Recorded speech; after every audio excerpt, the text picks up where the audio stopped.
While strolling through a Buenos Aires neighborhood, Ciro spots an SUV type that piques his curiosity. He breaks in, starts stealing everything, including the audio, and contaminates the vehicle by urinating and leaking gas. But he is unable to open the doors when he attempts to leave. The floor is made of reinforced steel, so he tries to escape by tearing off the door panels and cutting his arm while reaching for the lock mechanism. When he tries to aim at the front windshield with his gun, the bullet bounces off and strikes him in the thigh. His smartphone dies when he attempts to contact for assistance. Ciro stops the bleeding by applying a tourniquet to his shirt. When he consumes the last of his bottle of Pepsi because of the heat, things get worse. When Ciro screams for assistance, the woman he sees using the car door window to reapply her makeup does not hear him. Ciro licks the door windows for water when it gets dark because he is very thirsty. Reinstalling the stereo to play music in the morning helps Ciro stay sane. The car's stereo stops playing, and a call comes in with the caller ID me.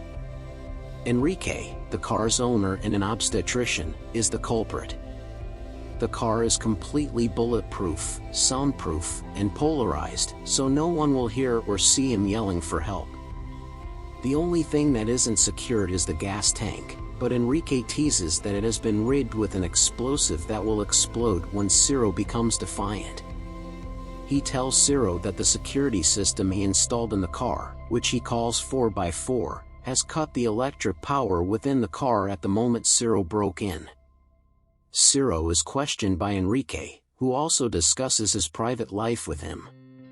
He discloses that he has a daughter and a granddaughter, is a widower, and has a few months to live due to terminal cancer.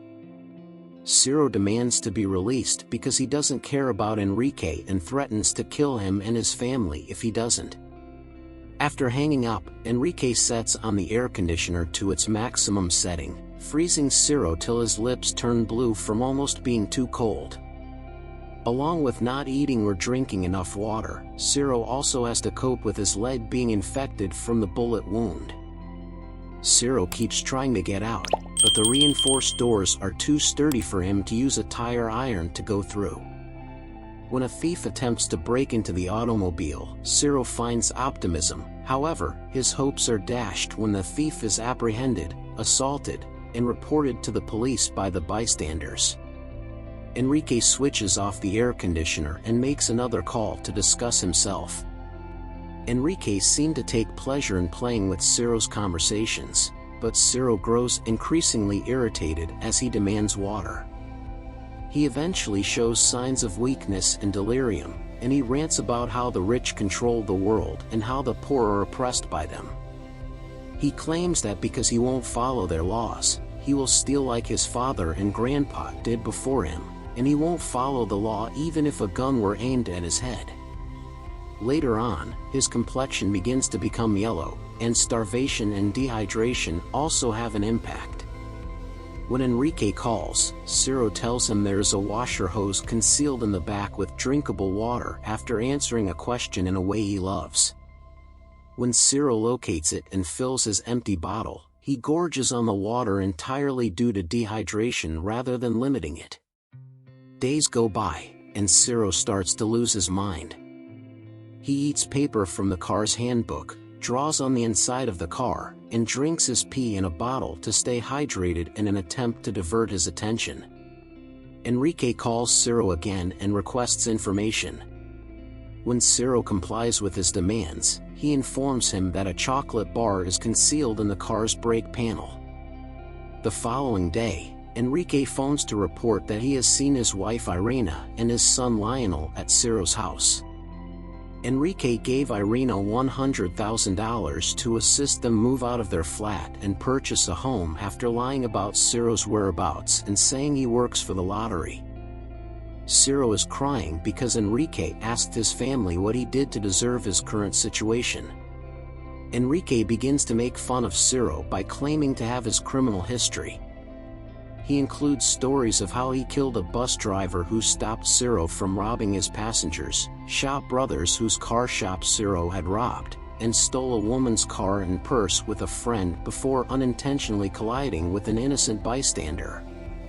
Ciro blames them for stopping him from stealing or for pulling a knife on him, but he denies any responsibility for his acts.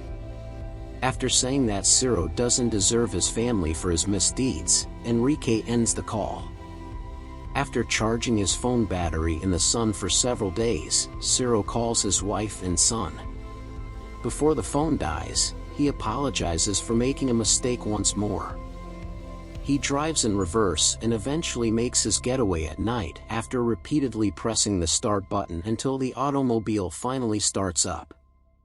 His injuries are causing him to limp to a gas station, where he eats a cheeseburger and drinks bottles of water. Ciro shoots the security guard dead for bothering him while he is eating when he informs him that he has not paid for his dinner. Recognizing that it was all a dream, Ciro awakens to see Enrique standing before him, having placed the final call.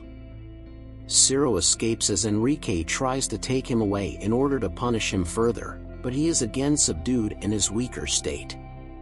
When a policeman steps in, Enrique is holding Ciro prisoner, and the situation turns into a public confrontation.